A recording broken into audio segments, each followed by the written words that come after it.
Mohon penjelasan Quran surat Hud ayat 47.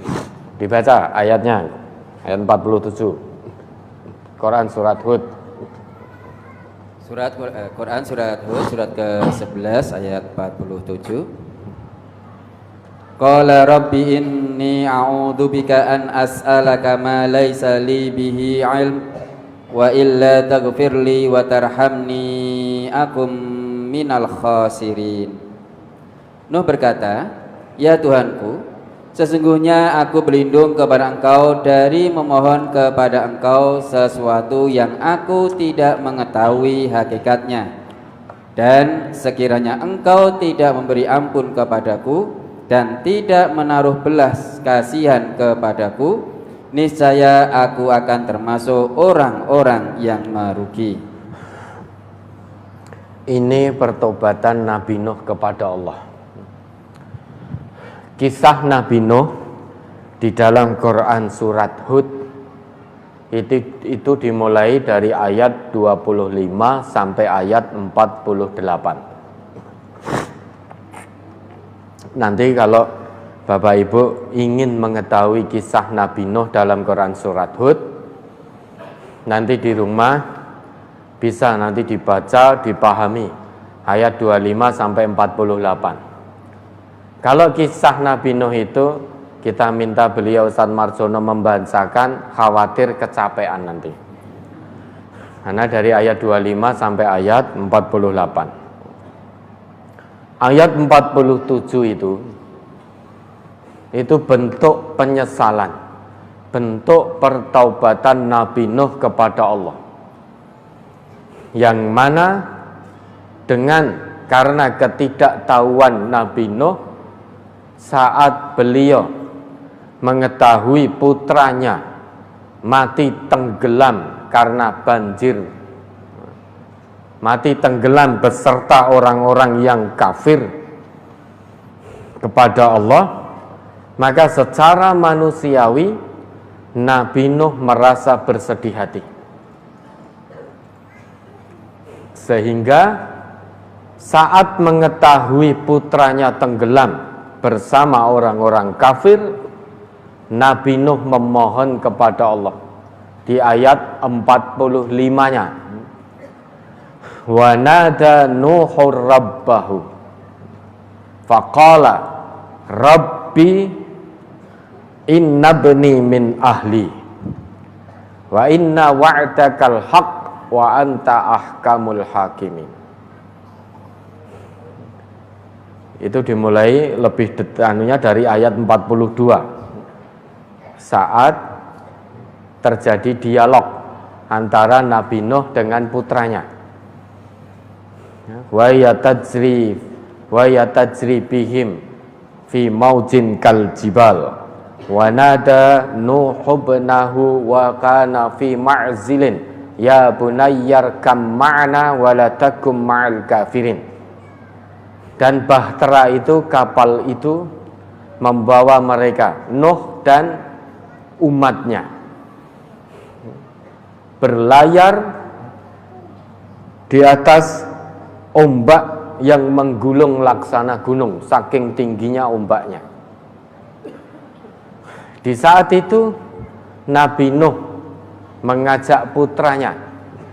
Saat itu putranya berada di satu tempat terpencil. Wa kana fi ma'zilin ya bunayyar kam ma'ana wa la takum ma'al kafirin.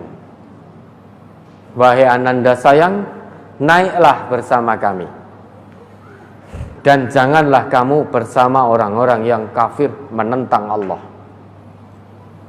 Tapi dasar putra Nabi Nuh itu bergudul, hatinya keras, tertutup. Sekalipun yang menyeru adalah ayahnya yang menjadi seorang rasul, utusan Allah, pembawa kebenaran dari Allah, namun ternyata hati itu merupakan urusan individu dengan Allah. Seorang ayah yang diangkat oleh Allah sebagai rasul pun tidak bisa memberi hidayah kepada putranya. Maka saat Nabi Nuh menyeru putranya, sampai detik-detik akhir. Namun saat itu putranya tetap dalam kekafiran, membangkang, durhaka terhadap seruan ayahnya yang mana beliau seorang rasul. Putranya menjawab, qala sa'awi ila jabalin ya'simuni minal ma'. Aku akan naik ke gunung. Logika kita, kalau terjadi banjir, kita naik ke tempat yang lebih tinggi seperti gunung, nalar kita tidak akan tersentuh oleh banjir. Lah putra Nabi Nuh juga demikian. Akalnya berputar, akalnya berjalan, berpikir, oh ini banjir. Daripada saya naik ke perahu bersama ayahanda beserta umatnya, lebih baik saya naik ke gunung, tempat yang tinggi. Niscaya ya'simuni minal ma'. Gunung itu akan melindungiku dari air bah. Ditegaskan oleh Nabi Nuh, tentu berdasarkan petunjuk dari Allah. La asimal yauma min amrillah illa marrahim, ayat 43-nya. Hari ini tidak ada yang dapat melindungi dari banjir ini, dari perkara Allah, dari urusan Allah ini, yaitu banjir, kecuali illa marrahim, hanya Allah yang maha penyayang.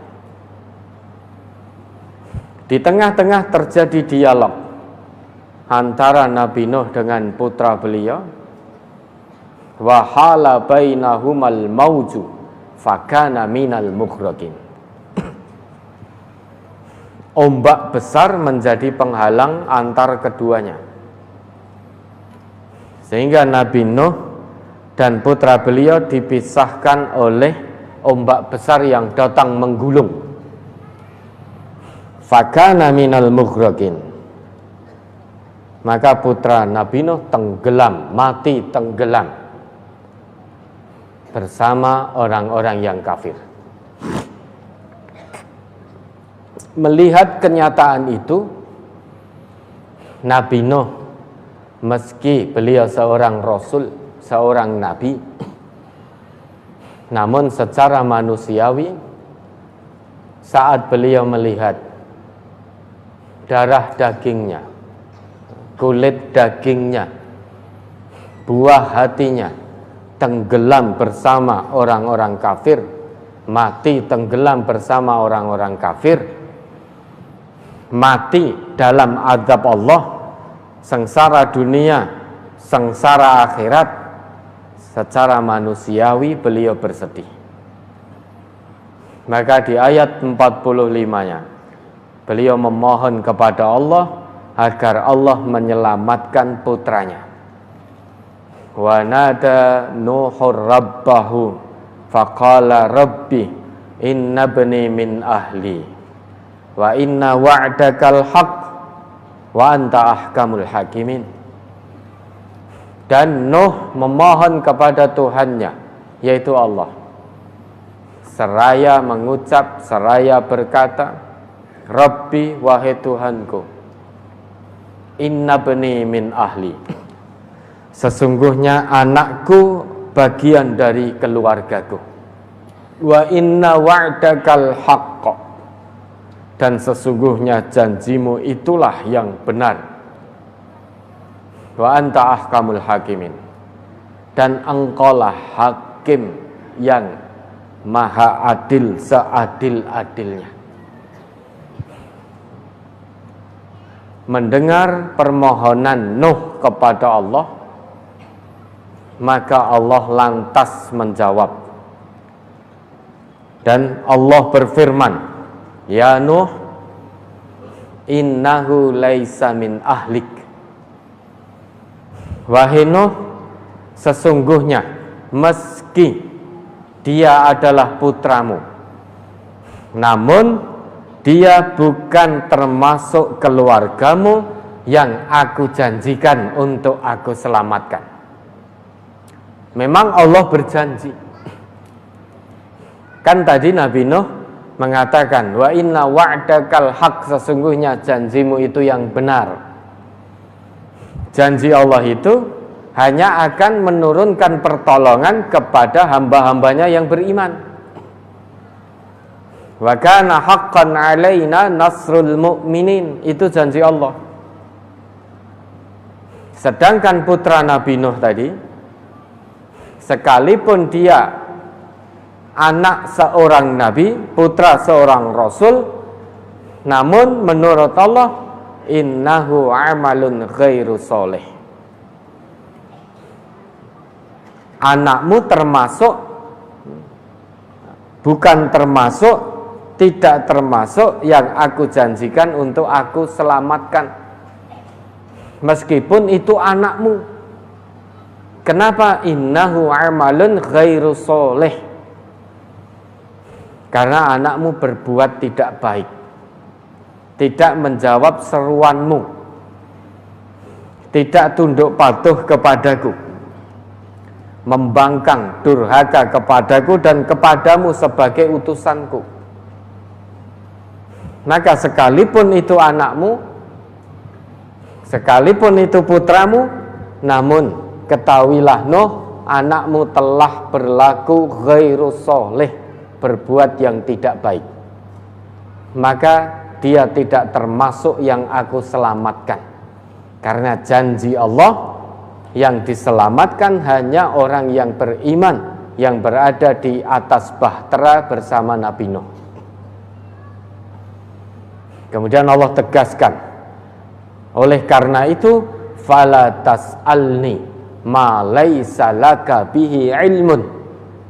Oleh karena itu, wahai Nuh, janganlah kamu memohon kepadaku dengan sesuatu yang kamu sendiri tidak tahu hakikatnya.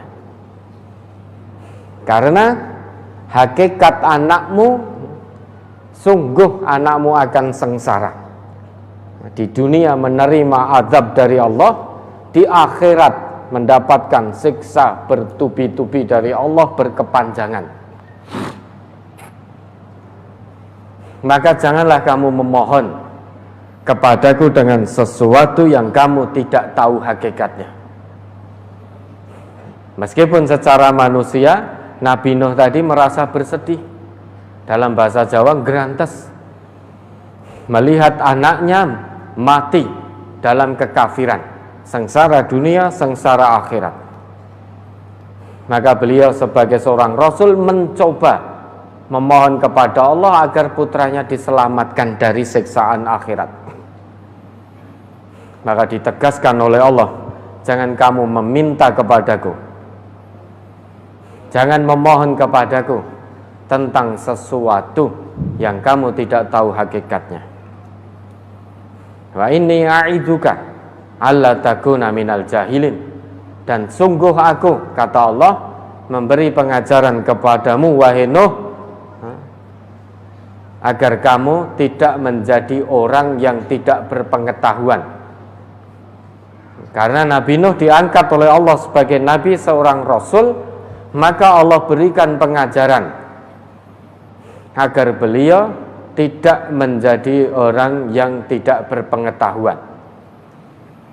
Dengan kata lain, permohonan Nabi Nuh agar putranya diselamatkan, putranya yang mati dalam kekafiran tadi diselamatkan oleh Allah, permohonan itu dinilai oleh Allah, Nabi Nuh tidak memiliki pengetahuan tentang itu. Maka itu satu kesalahan fatal. Permohonan Nabi Nuh kepada Allah dinilai oleh Allah sebagai satu kesalahan. Maka karena beliau seorang nabi, seorang rasul, diingatkan oleh Allah. Begitu menerima apa yang menjadi ketetapan Allah.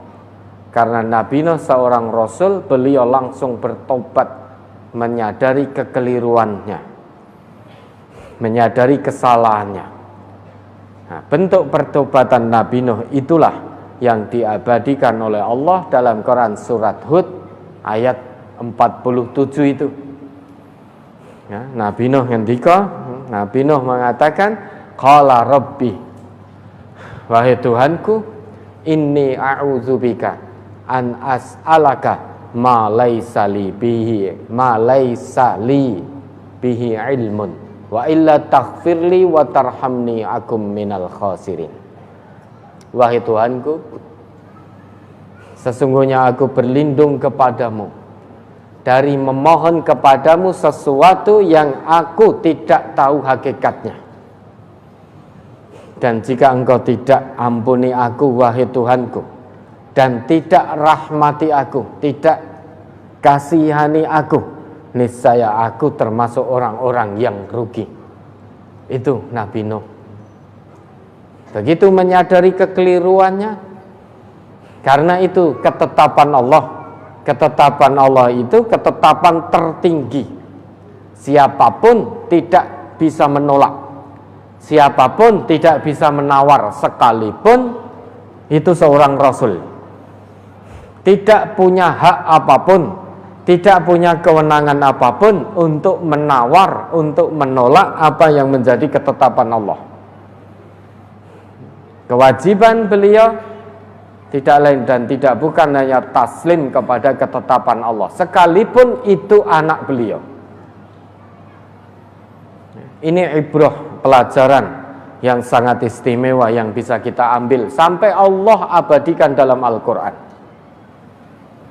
Sesuatu yang Allah abadikan dalam Al-Quran ini agar generasi berikutnya bisa mengambil ibrah. Seandainya anak kita tidak iman kepada Allah, mati dalam kekafiran, maka tidak boleh bagi kita memohonkan ampun dosa-dosa anak-anak kita. Kenapa? Karena anak kita berbuat dengan perbuatan yang tidak soleh. Sekalipun darah daging kita, sekalipun buah hati kita, namun jika mati dalam kekafiran, maka haram hukumnya kita mendoakan, memohonkan ampun anak-anak kita yang mati dalam kekafiran. Maka qu anfusakum wa ahlikum nara, biar kita tetap diizinkan oleh Allah mendoakan keluarga yang kita cintai yang sudah meninggal, maka usahakan keluarga kita ini menjadi keluarga yang taat kepada Allah, menjadi seorang muslim, menjadi seorang mukmin, sehingga nanti apabila orang tua meninggal atau kita meninggal, anak-anak kita meninggal, kita pun masih diizinkan oleh Allah untuk memohonkan ampun atas dosa-dosa yang telah dilakukan oleh orang-orang yang kita cintai. Ya, maka Nuh bertobat, wa illa taghfirli, dan jika engkau tidak ampuni aku, wahai Allah, wa tarhamni, dan jika engkau tidak rahmati aku, wahai Allah, akum minal khasirin, sungguh aku pasti termasuk orang-orang yang merugi. Nabi Nuh menyadari sepenuh hati bahwa permohonan beliau kepada Allah agar anaknya diampuni dosa-dosanya oleh Allah itu satu kesalahan di sisi Allah. Begitu menyadari itu satu kesalahan, maka beliau langsung bertobat mohon ampun kepada Allah. Ini ibrah, pelajaran. Ini maksud dari Quran surat Hud ayat 47, yaitu pertobatan Nabi Nuh karena telah memohon kepada Allah tentang sesuatu yang Nabi Nuh tidak tahu hakikatnya, terkait dengan putra beliau yang mati binasa tenggelam dalam kekafiran. Kesudahannya sengsara dunia, sengsara akhirat. Sekalipun itu putra Rasul, putra Nabi, namun ternyata yang namanya hati, yang namanya hidayah, itu urusan Allah dengan individu masing-masing. Seorang Rasul pun tidak mampu, tidak kuasa untuk memberi hidayah kepada buah hatinya. Yang namanya hidayah itu hanya urusan Allah dengan individunya. Maka Nabi pun juga demikian. Oleh Allah diberitahu, diberi pendidikan dan pengajaran bahwa engkau Muhammad tidak akan bisa memberikan hidayah pada orang yang kamu cintai. Tetapi yang namanya hidayah Allah, hidayah itu mutlak kuasa Allah, mutlak kewenangan dari Allah. Kewajiban kita hanya menyampaikan apa yang menjadi kebenaran dinullah. Perkara diterima atau tidak sudah bukan urusan kita. Kewajiban kita hanya terus menyampaikan sampai kapan?